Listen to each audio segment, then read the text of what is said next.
Planteamientos lúdicos sobre la política. ¿En qué consiste la actividad política actualmente? Hola, mi nombre es Miguel Ángel Gómez Ortiz, creador del canal Enfoque Miki. En este video propongo reflexionar sobre los significados de la política en la actualidad, desde el pensamiento lúdico con fines catárticos, basado en la idea de que es posible comprender la política en sus múltiples dimensiones subjetivas, pero también en su dimensión objetiva y en su dimensión intersubjetiva. Con este objetivo, en esta ocasión partimos de la siguiente pregunta. ¿En qué consiste la actividad política actualmente? En la actualidad, la política se nos presenta como un oficio exclusivo de los políticos, pero realmente se trata de una actividad común y universal de toda la humanidad. Aunque los seres humanos no podemos existir sin la política, nunca logramos ponernos de acuerdo en qué consiste y cómo afectan nuestras vidas. Comprender adecuadamente la política como una actividad universal de la humanidad requiere descubrir qué significa desde sus propias dimensiones subjetivas, intersubjetiva y objetiva, sabiendo de antemano que a pesar de todos los esfuerzos que realicemos, cualquier definición de la política siempre va a ser insatisfactoria y va a generar polémica. Para definir la política se puede empezar del modo clásico, remitiéndonos a sus significados más remotos. Sin embargo, es difícil identificar el momento histórico en el que la humanidad descubrió que hacíamos política, pero se acepta que esta revelación se dio durante el último periodo de la Edad de Piedra, cuando los grupos humanos se establecieron formando comunidades agrarias, jerarquizadas y asentadas territorialmente. Durante esta etapa del desarrollo organizativo de la humanidad, se hizo posible que ciertos sujetos lograran obtener un poder especial sobre los demás, llamado poder político, que era muy diferente al que provenía de la fuerza o de la sabiduría, y este poder político se manifestó como la habilidad para gobernar a las personas, los pueblos y las naciones.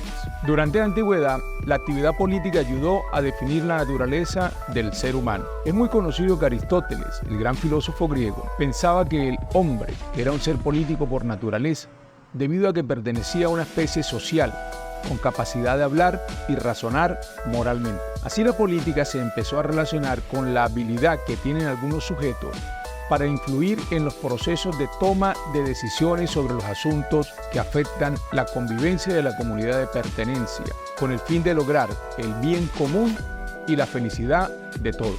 Durante la democracia en la Grecia antigua, la política pasó a significar el arte propio de los ciudadanos, por lo cual es un cliché muy popular decir que la política era una actividad tan habitual y corriente para los griegos antiguos que consideraban personas petulantes y desorientados a quienes no participaban en política, es decir, a quienes no participaban en las actividades para gobernar la ciudad, que en la práctica consistía en el talento para vivir en sociedad, gobernando ingeniosamente y con virtud. Con el tiempo, la política pasó a significar el arte de gobernar, refiriéndose al talento de mandar a otros con autoridad, guiándolos moralmente y dirigiéndolos con rectitud hacia una convivencia perfecta, prudente y moderada, por lo cual la política se entendió como una actividad que busca la excelencia humana para todos los miembros de la comunidad. Con la creación del Estado como organización burocrática para ejercer el poder político territorial sobre una población eficazmente, la política pasó a significar el arte de dirigir el Estado, refiriéndose al talento para usar el monopolio de la violencia organizada que representan las instituciones estatales, de tal forma que el gobierno sea aceptado por la población sin generar mayores resistencias. Con la instauración de la democracia moderna, la política, por una parte, conservó su significado como arte de dirigir el Estado, pero con el propósito de mantener el consenso social y minimizar el conflicto de intereses entre grupos sociopolíticos.